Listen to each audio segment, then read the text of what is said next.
Imagine for a moment that within you lies an inexhaustible source of energy, capable of restoring your well-being, revitalizing your body, and completely transforming your life. A silent yet immensely powerful force waiting to be awakened. For centuries, wise men and mystics have spoken of the power of thought as the master key to health and harmony. However, in a world dominated by noise and haste, we have forgotten that the mind not only shapes our reality, but also holds the potential to heal. In Self-Healing Through Thought, William Walker Atkinson guides us on a fascinating journey back to the rediscovery of this forgotten truth. Through clear principles and practical exercises, you will learn how to use your mind as an instrument of healing, tuning your thoughts to the frequency of balance and vitality. This text is not merely a collection of knowledge, it is an invitation to experience firsthand the incredible power that resides within you. Get ready to unlock your hidden potential, reclaim your energy, and embark on a path toward a healthier, fuller life. Transformation begins here now with a single thought. Are you ready to awaken the healer within? Lesson 1. The Power of Healing. In addressing the topic of self-healing, I must first state that in my view, all the different methods of healing through the power of the mind are nothing more than different forms of applying the same force. I believe that the various practitioners of suggestive therapy, mental science, Christian Science, and faith healing all utilize the same great force, with the only difference being in the method of application. Of course, this statement will immediately be vigorously contested by the staunch advocates of one method or another, each claiming that their approach is the only true way, while all others are mere imitations and nonsense. However, no one holds a monopoly on truth or a corner on knowledge. Treatments of every imaginable kind have been administered by all sorts of people throughout history, and all have led to healings. It seems reasonable to assume that all these different healing methods, including those of recent times, are, in fact, simply the use of a great natural force that is latent within the individual being treated. This force is activated by the suggestive influence of various methods and ceremonies employed. Now, do not misunderstand me regarding the question of external influence. I believe that many healers possess certain mental abilities that they have developed through practice, allowing them to facilitate self-healing. They apply these abilities by using the power of thought to activate the innate healing capacity within the patient's body. However, I also believe that most of the actual work occurs at the cerebral level, in the brain itself, and the primary nerve centers of the patient. The healer awakens the latent healing qualities present in the patient's body. This does not contradict the idea of distant healing, mental treatment, magnetic treatment, or any other type of healing. It is argued that instead of the healer's energy acting directly on the diseased part or organ, it reaches the affected area through the brain and the patient's intelligent nerve centers. Every man or woman has within them, in many cases, a certain power of recovery capable of restoring lost functions and strengthening diseased organs. This power can be awakened by the healer's mental influence, the patient's own efforts, faith, ceremonies, treatments, or remedies. In many cases, the influence of fear in the patient's mind prevents this recovery power from acting. The treatment often consists simply of freeing the patient from their fearful thoughts and replacing them with hope and faith, effectively removing the barriers that the patient has placed on nature's healing processes. Now, how does nature accomplish this work? By sending increased nerve currents to the affected parts, thereby stimulating circulation and restoring lost functional power. Of course, one is not consciously aware of this change as the work is carried out by involuntary mental processes, primarily through the major nerve centers and the autonomic nervous system. It is known that blood is life, that nature builds bodies through the blood, and that as it flows through the arteries, it brings liquid flesh and nutrients to every organ and part of the body.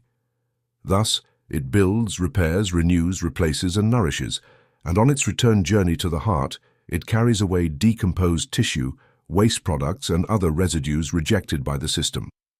No part of the body, no organ, can be healthy and function properly unless it is well nourished, and the only way it can be nourished is through the blood. Therefore, if blood supply is insufficient or circulation is impaired, improper nutrition occurs, and lack of health, disease, sets in. Now, how does nature work to maintain normal circulation? Through nerve currents sent from the great dynamo, the brain. And now observe the law of reciprocity at work. While circulation is influenced and guided by nerve currents, the nerves carrying these currents and the brain generating and emitting them depend on the blood supply for their own nourishment. Observe the interdependence of the body's parts and nature's law of reciprocity and compensation. You will see how a person who possesses one thing must also have another, and how, by lacking in one thing, they will lack in another. This is another example of the concept that to those who have, more shall be given, while to those who have not, even what they have shall be taken away. However, man never loses the ability to generate and use his reserve mental force. It may remain latent and unused because he does not know how to apply it, or it may not function due to the mental breaks he imposes, but it is always there, ready to be used at any time. Now remember that the mental break a person applies to this healing power is largely the result of inadequate thinking. Fear, hatred, jealousy, all these are breaks, and yes, I say it literally. All of them. You know how the heartbeat increases or decreases due to certain emotions, just as the cheek flushes with one emotion and pales with another, showing how circulation is influenced by mental states. You also know how digestion is disturbed by unpleasant or distressing thoughts. Thus, the mind plays a fundamental role in the body's healing process. Unlocking the power of thought means unlocking the power of healing. And so on. Each of these examples demonstrates how the state of the mind manifests on the physical plane. I believe that all diseases are caused by inadequate living or thinking, except for those resulting from accidents. And even in such cases, the state of mind can either improve or worsen the situation. Of course, I am aware that there are different opinions regarding self-healing through the power of thought. Some authorities claim that there are no accidents and that everything is a matter of cause and effect, with the mental state playing a significant role. However, I cannot delve into this matter here, and for now, I will assume that an accident is indeed an accident. The primary goal of these lessons is to inform you that it is possible to activate the reserve of nerve force, nerve impulse, or whatever you wish to call it.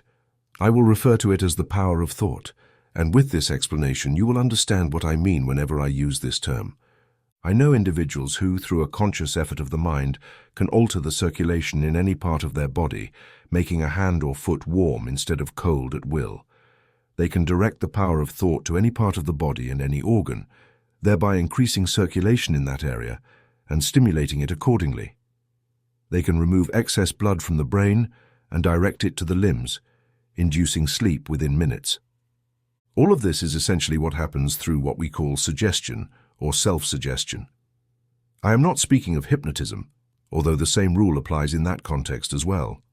In essence, what is achieved with all forms of mental treatment is practically the same. The main difference is that, generally, the increase in nerve force and circulation occurs involuntarily on the part of the patient. However, it is possible for a person with a bit of practice to voluntarily stimulate circulation and nerve flow. It is difficult for an individual to achieve this through willpower alone, and most of us need a focal point to concentrate our instruments of thought power. In other words, we need to use our hands to help focus our minds so that our thought force can be directed to the affected areas. This is also true for healers, which is why they often resort to using their hands during treatments. Now, you understand the importance of maintaining free circulation throughout the body, and you want to know how to keep it in this state. Therefore, I will try to provide you with a practical plan for balancing circulation through the power of thought. However, remember that for this treatment to be effective, you must cease hatred, envy, fear, jealousy, and all such negative emotions. You must remove these mental blocks before the system can function properly. Assuming you have already done this, you are ready to begin the first self-treatment. First self-treatment to balance circulation. Find a safe and quiet place, as isolated as possible from external sights and sounds. Then lie down and relax every muscle, releasing all tension from each nerve. Completely relax every part of your body. Now act as if your body were as heavy as lead, pulling you down onto a soft feather bed due to its own weight. Breathe slowly and deeply. Hold your breath for a few moments before exhaling. Continue deep breathing until you feel a sense of calm and tranquility. Next, place your hands on either side of your head, with the fingertips meeting at the top center of your forehead and the fleshy part of each thumb pressing lightly on the area. With your thumbs pointing upward, Close your eyes and focus your attention on the region where your fingertips meet. Understand that by doing this, you are generating a thought force in your brain, which you intend to send throughout your body via circulation, following the nerve flow. After a few minutes of concentration, you will sense that you are generating a force to be used. Then slowly slide your hands over your head, with your fingers passing over your eyes and your thumbs extending down each side of your neck. When your thumbs reach your collarbone, pause and establish a new center. Then, with slow measured movements, gradually move down the body from the hips, following the body's contour with your thumbs on the sides and your fingers attempting to meet at the center of the front torso. When you reach the waist area, pause again and establish another center for a few moments. Next, sit up on the bed or couch and move your hands in the same manner down the thighs, calves and feet, ending at the toes. As you perform these slow hand movements, realize that the nerve flow is gradually descending through the body, revitalizing and stimulating each part. If an organ is afflicted, you may rest your hands on it for a moment or two during the downward movement, and you will experience noticeable relief. The process should take between 1 to 3 minutes from head to toe, not counting pauses on specific organs. Then, rest for a few minutes and repeat the procedure. Continue this cycle, but no more than 7 times. 7 repetitions constitute a complete and thorough treatment, while 3 sessions will be refreshing. You may perform this treatment on yourself as often as you wish throughout the day or night, but, as with everything, moderation is a virtue. It will be particularly beneficial to perform a full treatment at night before going to bed, typically resulting in a restful night's sleep. During the treatment, do not apply too much pressure to the body. You are not manipulating yourself physically. The movement of the hands is merely a means to facilitate the passage of the mental current of thought force, creating a smooth pathway. You will feel a noticeable increase in warmth throughout the body as your hands move over different areas, and you will experience a positive stimulation as you treat yourself. Breathe slowly and deeply, letting your hands rest while you inhale and moving them slowly downward as you exhale. At first, you may not achieve the desired results in the initial treatments, but do not be discouraged. Practice will lead to perfection. Once you have mastered the technique, you will be able to stimulate circulation in any part of the body and invigorate any organ. This treatment for balancing circulation is useful in all situations, and in fact, every self-treatment should begin with this balancing procedure before addressing the specific affected organ. In the upcoming lessons, I will explain how to treat ailments in different parts of the body, starting with stomach disorders. Lesson 2. How to strengthen the organs of nutrition. I have already explained how nature builds and maintains the body through blood circulation. I have told you how the blood carries nutrition to every part, every organ, and every cell of the body, building, repairing, replacing, strengthening, healing, and nourishing. I have also stated that no part of the body, no organ, can remain healthy and function properly unless it is adequately nourished, and that the only way to nourish it is through the blood. And I have provided you with an effective method or treatment by which you can stimulate and balance circulation, gaining great benefits. I have also explained the importance of blood circulation and the consequences of allowing it to deteriorate. Now I would like to talk about diseases of the stomach. Most illnesses that afflict humans originate from disorders of the primary organs of nutrition. These organs are highly sensitive to mental influences and can be positively or negatively affected by mental states. We all know how a disgusting sight or even the mere memory of it can affect appetite, just as sad news, worries, fear, jealousy, hatred, and other emotional states can. Anything that interferes with digestion and the assimilation of food reduces the amount of nutrition a person obtains, thereby decreasing the body's ability to recover and rebuild itself. Many people have suffered from poor health for years due to a gloomy and fearful state of mind, which results in imperfect digestion and assimilation, and consequently, poor blood circulation. Without a normal quantity and quality of blood, no organ in the body receives adequate nourishment, and therefore no organ functions properly, which impacts the entire system. It is not so much the amount of food consumed that matters, but the amount that is properly digested and assimilated. Keeping this in mind, it is easy to understand that one of the primary requirements for good health is the normal functioning of the main organs of nutrition. I have already pointed out the harmful effects of fear, anxiety, hatred, jealousy, malice, and similar emotions on the digestive organs. It is practically impossible for a person to be habitually worried or anxious and still maintain good health. The thought of fear first affects the stomach, and through it spreads to every part of the body, diminishing the quality and quantity of the blood. This deprives every organ, part, and cell of its normal nutrition, contributing to general decline. There is only one way to remedy this problem: by changing one's mental attitude. When the organs of nutrition are depleted, they can be rebuilt by directing increased nerve currents or thought force to the affected areas, thereby restoring normal conditions more rapidly. However, unless the patient changes their mental attitude, nothing will be of lasting benefit. I will provide instructions for a complete mental treatment of these organs, which will greatly assist in restoring normal conditions. However, remember that your recovery largely depends on your mental attitude and the quality of your thoughts. As long as you allow the poison of fear to remain in your system, you will not be safe. At the end of this lesson, I recommend using verbal autosuggestions or affirmations along with the use of the hands. This approach facilitates mental focus. However, I want to clarify that a person who has practiced along these lines for a while and has gained great control over their mental forces will not need verbal affirmations, autosuggestions, or even the use of the hands. Instead, they will be able to send a direct current of thought force to the parts that require stimulation. Since most of you have not yet reached this stage, and many may lack the perseverance to practice until you do, I believe it is best to make the process as accessible as possible.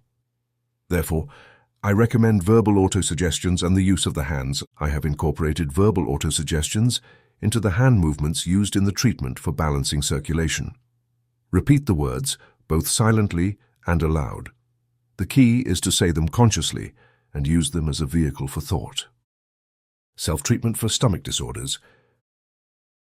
Practice the treatment for balancing circulation as described in the previous lesson, while repeating the following autosuggestions as your hands slowly move along the body.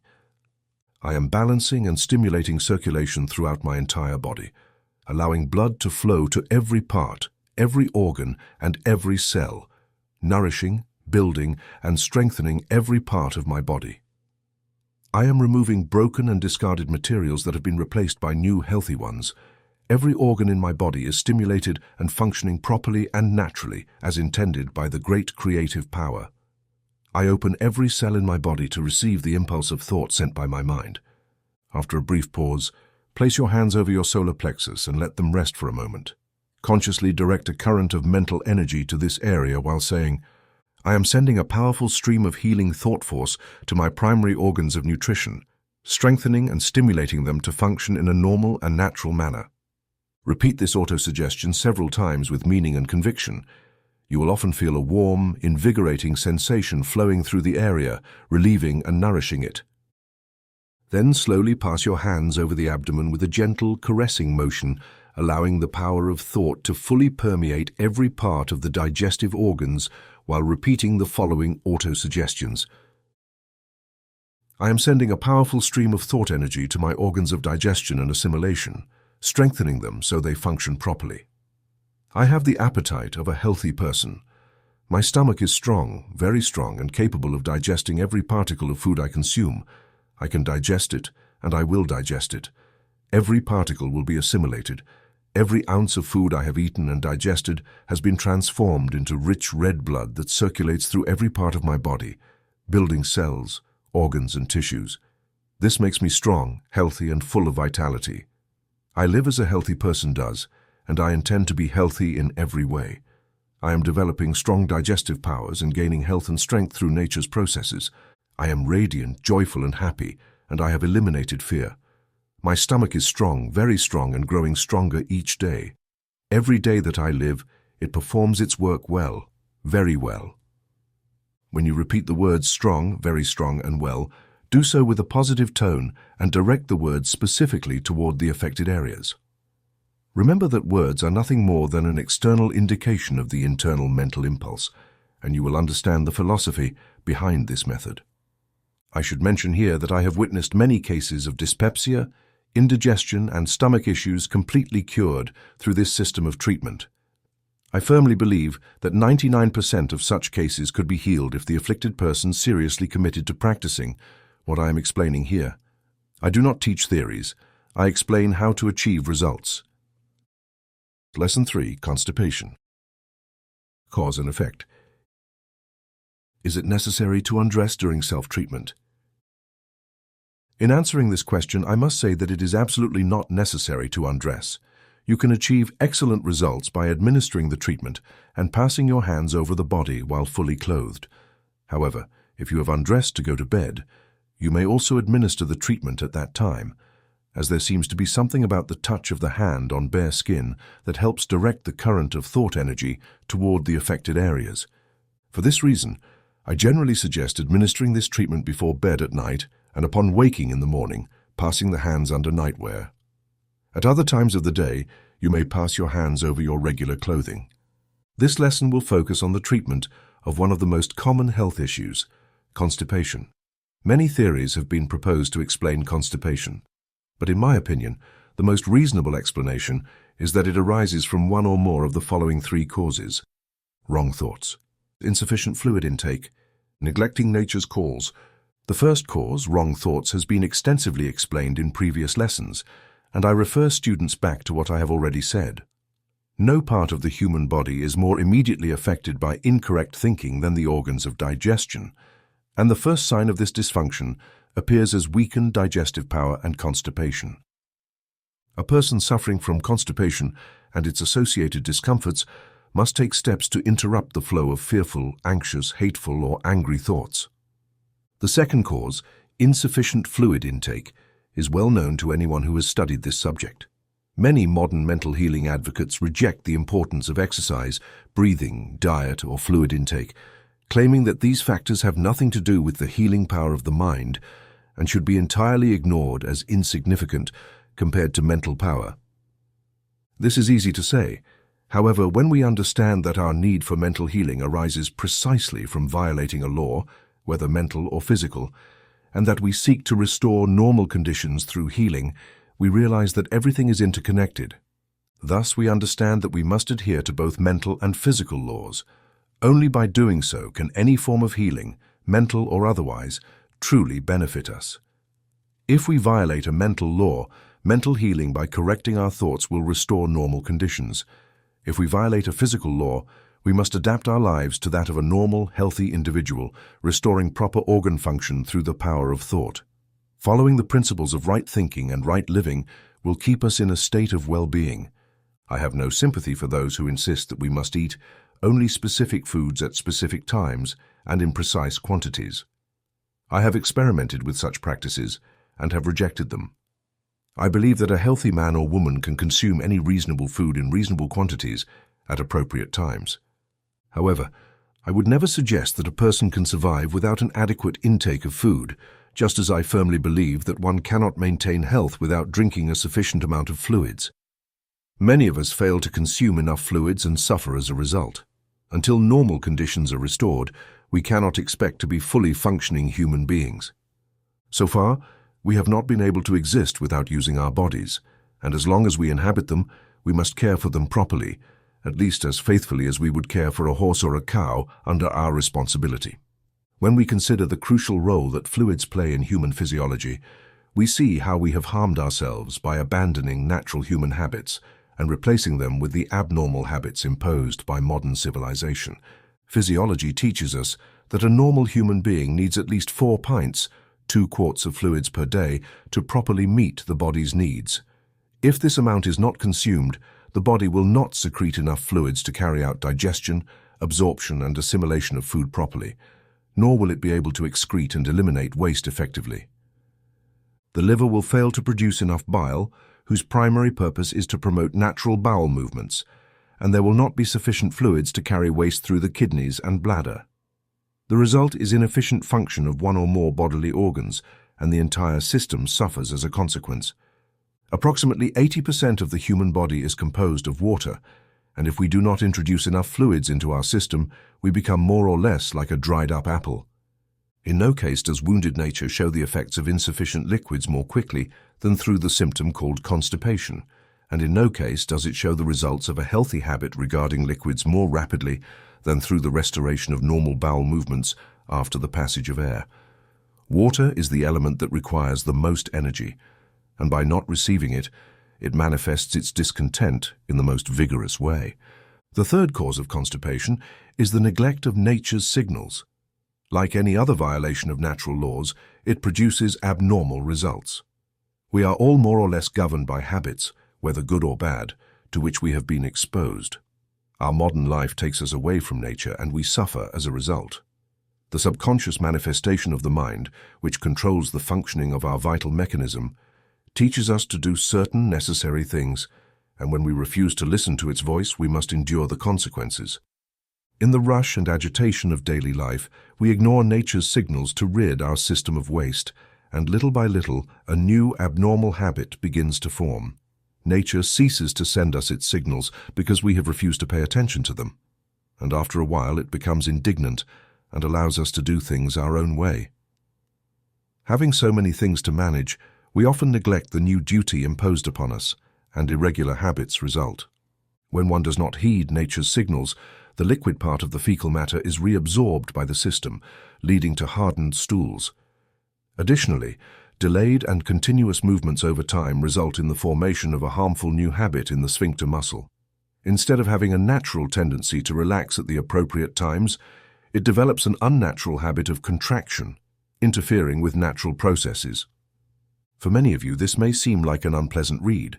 You have thought of beautiful things, developed aesthetic tastes, and have refused, as much as possible, to even acknowledge the existence of certain manifestations of nature. You are making a big mistake. Nature in all its manifestations is wonderful and beautiful, and seeing only impurity and filth in any work of God indicates a corresponding impurity in your mind. To the pure, all things are pure, and to the broad-minded, natural and cosmic individual, the entire body is pure, beautiful, and free of shame. I have encountered people so refined that they could not even think about certain natural functions without shuddering. It is not surprising that such individuals are confronted with the truth through physical incongruity. If you belong to this category, you must change your mindset. In the following treatment for constipation, you must keep the previous observations in mind. Self-treatment for constipation. Perform the general treatment to balance circulation as described in previous lessons, thereby achieving physical harmony in all parts of the body. Then, pass your hands over the intestines with a firm yet gentle and caressing motion, simultaneously sending a current of thought and force from the brain to the affected areas. At the same time, repeat the following auto-suggestions or words conveying the same meaning. I send a current of thought force to my intestines, strengthening and nourishing them, making them stronger and capable of performing their work properly as nature intended. They are strong, very strong, and able to do their work. They can do their work and they will do it. I take in enough liquids every day to provide nature with what it needs for the intestines. I give nature what it needs, and it will do the work correctly. I consume these liquids every day with a purpose, and I see results, and my intestines will move freely, naturally, and easily each day. The contracted sphincter muscle will begin to relax greatly, and return to its natural state. I will have a natural bowel movement. Every morning at exactly 7 o'clock or another appropriate time, I have made a commitment to my intestines at this hour, and I will keep it. At precisely 7 o'clock, the result will be achieved. I am strong and healthy, and nature achieves perfect results. I respond to nature's calls and processes. You will see that in a short time you will have established a new habit, and nature will take control once again. You must ensure that you keep your commitment every morning, whether you feel inclined or not. Gradually, you should increase your liquid intake until you drink at least 4 pints of liquid in 24 hours. It will be very helpful to take small amounts of water at a time, sipping it slowly instead of drinking large quantities all at once. When you take a sip of water, say to yourself, I take this liquid with the purpose of helping nature move my intestines. In addition to the above, it will be useful to treat the sphincter muscle area at night before bed, and in the morning before getting dressed by gently passing your hands over the area and saying to yourself, as if addressing the part, relax, just relax. Repeat this over and over, and the thought will take shape in action, and the contracted condition will dissipate. This may seem very simple, but thousands of people have been cured with this treatment without a drop of medication, after having spent a lot of money on medicine without any permanent results. And keep in mind that when you heal in this way, you will remain healed as long as you follow the right system of life and thought promoted in these lessons. Lesson 4. Special physical weaknesses in women. I believe that any woman who is generally healthy and fulfills all the requirements of a healthy woman is unlikely to have problems with special weaknesses. And I believe that if a woman suffering from feminine weaknesses begins to work on strengthening her overall health, through correct thinking and correct living, she will soon find herself rid of her particular weakness. In the first lesson, I explained that the mind strengthens the system by sending nerve currents to the affected parts, stimulating circulation, and restoring lost functional power. This work is carried out by the subconscious mental powers, which operate primarily through the great nerve centers and the sympathetic nervous system. I drew your attention to the fact that blood is the great healing agent, and that the mind builds the body through the blood that circulates in the arteries, bringing liquid meat and nourishment to every organ and part of the body, building, repairing, replacing, and nourishing. And on its way back to the heart, it carries with it decomposed tissues, waste products of the system, and other discarded materials and debris. No part of the body, no organ, can be healthy or properly perform its function unless it is adequately nourished. And the only way to nourish it is through the blood. Therefore, if the blood supply is insufficient, or if circulation is impaired, there is imperfect nutrition and a lack of health, or what we call disease. Nature maintains normal circulation through the nerve currents sent by the great dynamo, the brain, and circulation is influenced and guided by this nerve flow. Meanwhile, the nerves that carry this flow and the brain that generates and sends it depend on the blood supply for their own nourishment. Now, in the case of a patient suffering from female-related issues, it is generally found that she has allowed her health to deteriorate, has neglected the principles of proper thinking or proper living, usually both, since proper thinking generally leads to proper living. As a result, she suffers from a series of other problems in addition to the one for which she is seeking treatment. She usually did not have these issues when she was in good overall health, and she believes that the deterioration of her system is due to her specific complaint rather than the other way around. Restore the body's tone, regain overall health, and you will find that the particular issue will disappear. Having said this, how does one strengthen overall health? Simply by increasing nutrition. And how can we improve nutrition? By increasing the functional capacity of the primary organs responsible for nutrition, or better yet, by restoring the functional ability they have lost. And how can we restore these lost faculties? How can we give the organs the strength they need to digest and assimilate the food we consume? Simply by following the guidelines I explained in the previous lesson on treating stomach disorders. By ensuring that the main organs of nutrition function properly, you will notice a rapid improvement in overall health. And when the improved state of general health is secured, you will find that the female-related disorder will disappear or diminish quickly. When a woman can eat as a healthy woman does, drink as a healthy woman does, receive the necessary nutrition for a healthy woman, live as a healthy woman does, and think as a healthy woman does, there is no reason to fear any kind of female problem, and she will be healthy in all respects. Self-treatment for female issues. In cases of painful menstruation, I know of no better treatment than a combination of the stomach treatment and the increased fluid intake recommended in the treatment of constipation. In fact, most individuals suffering from this issue also suffer from constipation. The same causes manifest in two different ways: improving nutrition and drinking the right amount of fluids. In addition to administering treatments to balance circulation and applying a similar localized treatment to the affected area, you will achieve remarkable results. In cases of displacements, astonishing results can be achieved by combining circulation balancing treatments with similar local treatments while simultaneously building up nutrition through treatments targeting the main digestive organs, as explained in previous lessons. In cases of delayed or irregular menstruation, the same treatment approach yields remarkable results. The patient generally experiences other issues related to insufficient nutrition and inadequate elimination. It is crucial to stimulate nutrition and increase fluid intake to allow the organs responsible for elimination to function properly. Additionally, general and localized treatments should be applied to improve circulation and provide nerve stimulation to the affected areas. For irregular menstruation, The patient can use autosuggestion techniques as part of the treatment. She should focus her mind on the expected date of menstruation, starting about 3 weeks in advance, and think daily about that moment, affirming or suggesting to herself that at the expected time, menstruation will occur. She should have a calendar in her room, marking off the days as they pass, keeping her attention focused on maintaining the regular schedule. This practice often leads to the desired result on the exact date, although in some stubborn cases, it may take a month or 2 before a regular habit is established.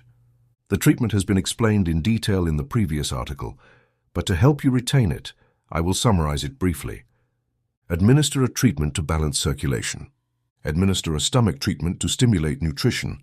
Administer a treatment for constipation without neglecting fluid intake.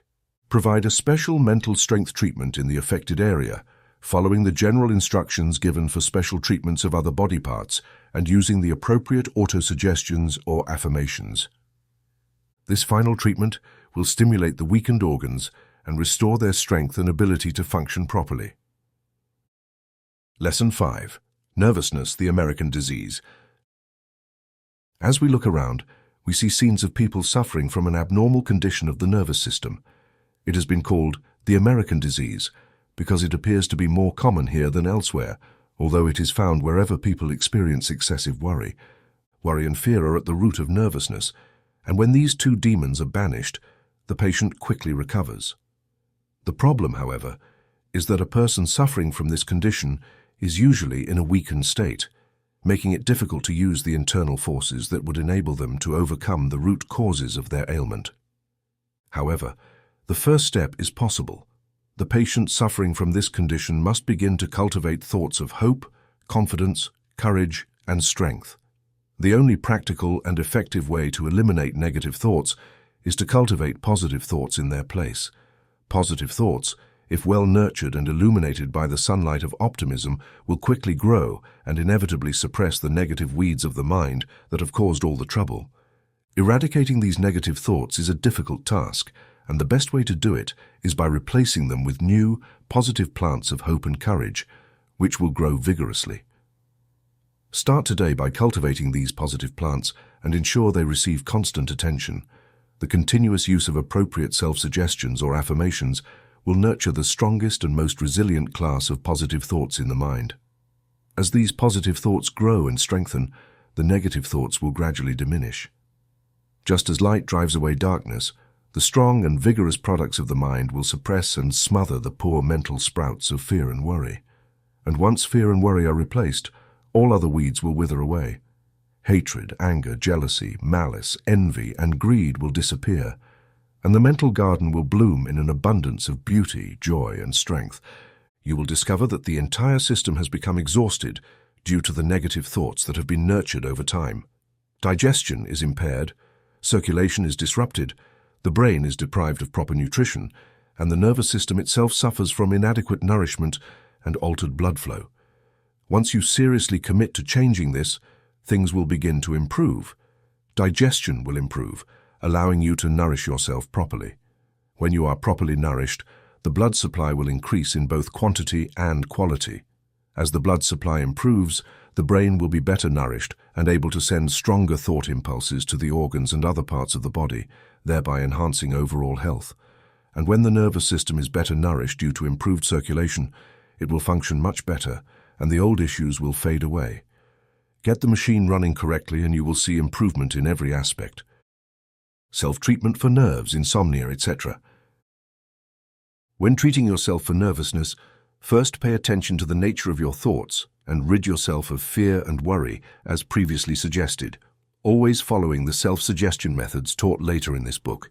Then begin applying a general treatment to balance circulation, following the instructions given in previous lessons of this series. There is no better treatment for nervousness than circulation balancing treatment because it nourishes and strengthens every part of the body, calms the nerves, and immediately brings a general feeling of rest, tranquility, and happiness. Many people have cured their insomnia using this treatment method, while others have successfully calmed extreme nervousness. The very simplicity of the treatment prevents many people from appreciating its value and realizing its effectiveness. It is the result of years of thought and research on this subject, and it is presented in such a simple form that even a child could use it. The proof of the pudding is in the eating, as they say. Try it yourself, and you will discover its effectiveness. I know of no better general treatment for relieving nervous conditions than my method of balancing circulation. Naturally, you must eliminate the root cause to stay cured, but while undergoing treatment, you can also achieve maximum relief. Every time you experience relief, you gain the power to accumulate strength, which will ultimately allow you to eliminate the root cause. Here is a valuable self-suggestion or affirmation to use in treating yourself for nervousness. I hold within me the thought of peace, harmony, and rest. I am calm everywhere from head to toe, and my nervous strength is evenly and adequately distributed throughout my body. I feel strong, very strong. My nerves are strong and are growing stronger each day. I have nothing to worry about. I worry about nothing. I see my path clearly, and I intend to follow it. I can see my goal, health, and I am heading straight toward it. I feel good, strong, energetic, vigorous, full of life, health, and strength. I feel bright, joyful, and happy, and I intend to hold on to this bright, joyful, and happy feeling to strength and well-being. Repeat these words over and over as often as possible. Simply reading them will make you feel much better, and you will be surprised at how immediately they influence you. These words will help you from the very beginning and will also assist you in cultivating the strong, healthy, positive, and beneficial thoughts you desire. Try it and see for yourself. Lesson 6. Methods of self-healing. In self-healing treatments, remember that the patient must begin with a fixed idea of the condition they wish to induce. If the stomach is weak, think of a strong stomach. Think of it several times a day as being strong, very strong. Do not allow the idea of a weak stomach to enter your mind. Instead, continue to visualize your stomach as strong, very strong, capable of handling the food you consume for nourishment, capable of digesting and assimilating food and transforming it into matter that will enter the bloodstream as rich, red, strong, and nutritious blood, which will be carried to all parts of the system, strengthening all organs and parts, and making them strong and healthy from head to toe. Think of the stomach as strong, I tell you, and do not allow any other thought to take hold. During the administration of treatments, as outlined in previous lessons, keep this idea of strength in mind and direct strong, determined thought directly toward the stomach. You will almost feel it enter, and a warm, stimulating sensation will become evident. The same applies to the stomach and to all other parts of the body. You must imagine the conditions you wish to achieve, and you will see that the organs and body parts will gradually develop the condition envisioned in your mind. Visualize your body as you wish it to be, not as it has been. Visualize a state of perfection, not imperfection. There is no mystery or magic in this form of treatment. It is not mere denial of the problem that leads to healing. It is the body's response to the mental image you have formed. Thought takes form in action, and the body reacts to thoughts. The mental attitude is reflected in physical manifestations. It is very simple when you have the key. I've tried to make these articles clear, simple, and practical. Some of you may think it is too simple to be effective. Perhaps you would prefer that I provide you with esoteric theories and mystical formulas to recite in order to chase away illness. But I do not see the need to wrap the subject in any unnecessary mystery or to attribute virtues to specific words. Words are useless unless thought accompanies them. Words are merely the vehicle for thought. The man or woman who expects to gain benefits by repeating phrases or affirmations like a parrot without putting thought behind them will be deeply disappointed. I do not care whether you use my self-suggestions or someone else's. As long as they carry the power of thought, the self-suggestions of another person will work just as well as mine. So if you prefer another person's style, feel free to use it. If you prefer affirmations that have a striking sound and appeal more to the emotional dimension of your nature, do not hesitate to use them. They will benefit you more than mine if that is how you feel. However, make sure to put the power of your thought behind the affirmations, or else they will remain flat and ineffective. I feel a little weary when I look around and see the disputes among the various schools of healing within the new paradigm, each claiming that its methods or theories are the only perfect ones. Well, blessed be them all. They achieve good results and some methods suit certain people better than others, but they all use the same force, merely applying it in different ways.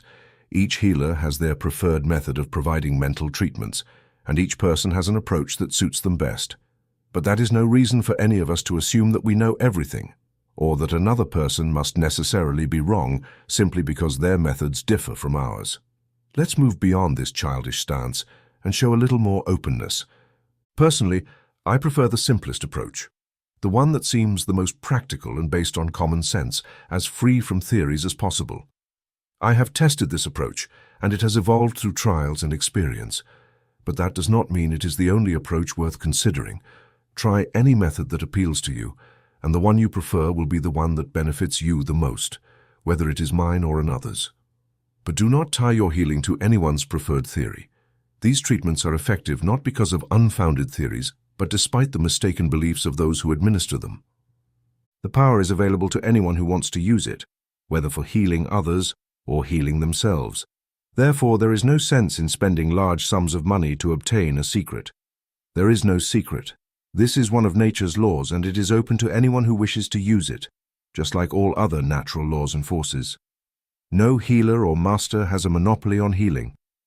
You can do it just as well as anyone else if you have confidence and perseverance. Of course, practice leads to perfection in healing, as in anything else. Some people have more confidence and will begin the work right away, while others must gradually and slowly build that confidence. Confidence seems to be a prerequisite for effective healing work. The power and strength are there, but a mental state of confidence seems necessary to make them flow. I have seen people who suddenly realized they could perform healings, who gained confidence in themselves and who immediately began to carry out remarkable healings. At the same time, I have seen others develop their healing abilities gradually but slowly. However, in this latter case, it is not a growth of power, as they believed, but a growth of self-confidence. The power of healing is in direct proportion to the confidence of the practitioner. Naturally, healing also depends greatly on the patient's mental attitude, as true healing occurs through their own mind. The latent power is awakened and directed by the healer's mind, and any resistance from the patient certainly delays the healing process. In these lessons, I have provided a solid, practical plan for self-treatment, and the same method can be adopted by you to treat others by simply providing them with the same suggestions that you have used on yourself in the form of self-suggestions. When treating yourself or others, you will find it valuable to address the sick organ or affected part as if it had its own intelligence. Speak to it, think of it as if it understands, and you will be surprised at how quickly it responds. Indeed, by giving orders to the organ to function properly, you are sending a powerful stream of thought both from your mind and from the patient's mind to that part. The intensity of your thought manifests in how strongly the thought wave reaches the organ. It might seem ridiculous to talk to a weak stomach, a sluggish liver, or an erratic heart as if they could understand. But try it and see how well it works. Speak to the organ directly and tell it that you are tired of its poor behavior, and that you will take control and ensure it improves from now on. Tell it exactly what you want it to do, and that it is expected to start immediately. Do not speak nonsense, but get straight to the point and give instructions with calmness and authority. You will see that the organ begins to respond from the very first words, and even if it adapts slowly to your way of thinking, it will eventually do what you want it to do. Remember that your mind is dominant over the organ, and that it will certainly prevail once you reach a certain point. So, do not fear a stubborn organ. Then once the organ starts cooperating, speak to it gently and encourage it, and it will be grateful to you. If you have confidence in a properly functioning organ, it will have confidence in you and follow your instructions. Now, all of this may sound very ridiculous to you, right? Well, try this method on yourself or someone else, and you will see the result. Do not approach it superficially or playfully, but get straight to the point. If you want results, know that there are solid psychological and physiological reasons supporting this approach. It is simply about applying certain great laws in a straightforward and everyday manner. I know what I am talking about, and you can prove it for yourself if you wish. Epilogue, a summary of the principles. Now, you who seek to be stronger and healthier, both physically and mentally, let me emphasize the necessity of turning your back on old negative thoughts of illness and pain. Dwelling on these things in your mind will do you no good. Constantly revisiting your pains and negative emotions will not help you or those around you. Influence others only if they allow it, and do not harm yourself by holding on to negativity. Stop adding more negativity to the global reservoir of thoughts of illness, and start adding a little each day to the great reservoir of thoughts of health, strength, and vitality, which has been rapidly growing since the new paradigm movement began to take shape among people. Do not speak about your aches and pains in your back, hips, head, or any other part of your body. You are merely maintaining your negative condition and attracting all sorts of harmful influences. It's curious how many people fail to see something so evident, even though a simple glance around is enough to reveal countless examples that prove it true. We all know those who are constantly complaining about their problems and illnesses. It's fascinating to observe how these individuals seem to carry an air of sadness and depression wherever they go. Their presence can alter the mood of a room full of cheerful people, shifting the atmosphere in mere moments. The environment feels heavy, charged with negative energy, filled with illness, pain, and even a sense of looming disaster. This is a clear illustration of how our mental state affects the environment around us. Some people seem to be perpetually searching for reasons to complain and struggle to find joy in anything around them. They resist embracing moments of happiness, as if they feel tethered to their dissatisfaction. But this mindset only perpetuates the cycle of negativity and misfortune. It's as if these individuals become so deeply identified with their suffering that they can't imagine any other way of being. But what if they shifted their focus toward positive thoughts and started acknowledging the good in their lives? What if they stopped fixating on their problems and began to appreciate the opportunities and blessings before them? This simple change in perspective could transform their outlook, improving their mood and mental health. This is why adopting a positive, proactive approach to life is essential. We all face difficulties, but dwelling on them endlessly harms not only our mental health, but also our relationships with others. Instead of remaining trapped in a whirlwind of negativity, we have the power to choose a new direction, one that leads us toward what inspires and uplifts us. In the end, it's crucial to recognize the significant impact our mental state has, not just on our own well-being, but on the environment and the people around us.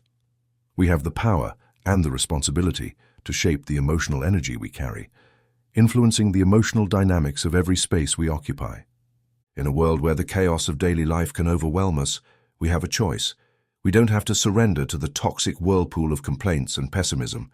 We can choose a proactive, radiant approach to life. We can become creators of positivity, architects of gratitude, and ambassadors of joy, spreading uplifting energy wherever we go. Challenges and hardships are inevitable parts of the human experience, but how we respond to them largely determines the quality of our lives. Instead of letting ourselves be swept away by negativity, we can tap into our inner resilience and wisdom, using difficult moments as opportunities for growth and learning. It's also vital to remember that our mental state is not just an internal experience. It radiates outward, shaping the world around us like a living canvas.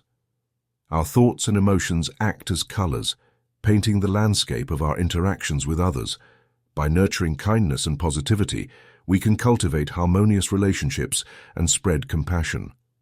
Ultimately, our mental state is not a passive force.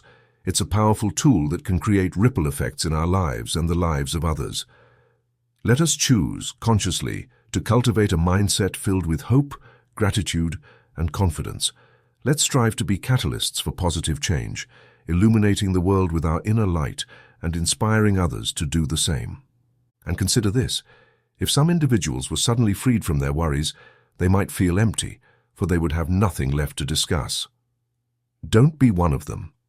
Speak of health, and you'll invite health into your life. Be a beacon of positive vibrations, not a spreader of negativity.